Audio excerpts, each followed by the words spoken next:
Clay, what are some of the biggest mistakes that landlords make when buying a new rental property?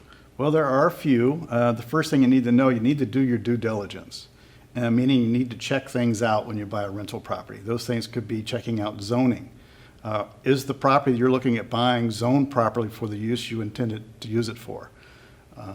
Certain communities have restrictions on how many unrelated people can live in a property. For instance, in the city of Grand Rapids, it's no more than 4 unrelated people. So if you think you're going to rent a property to 5 individuals that aren't related, the city would say cease and desist. You can't do that. So you got to make sure your numbers fit what's allowed.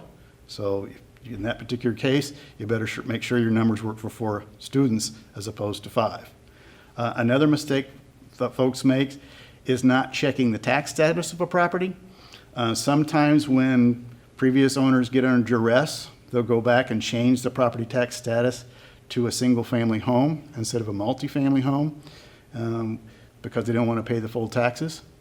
And if you buy that property and don't check that out, and you rehab the whole thing, let's say it was a 3-unit, you go in and rehab the whole thing as a 3-unit, and then you have the city inspectors come over for your rental certification. They say, well, this is great, but however, it's only certified to be a rental for 1 unit. The other 2 are not lawful. You'll have to get some kind of a variance. That can really trip you up a big time. Another one, of course, is cash flow, not making sure that you are asking for enough rent to make the deal happen, or that you're cutting expenses somewhere that you need to.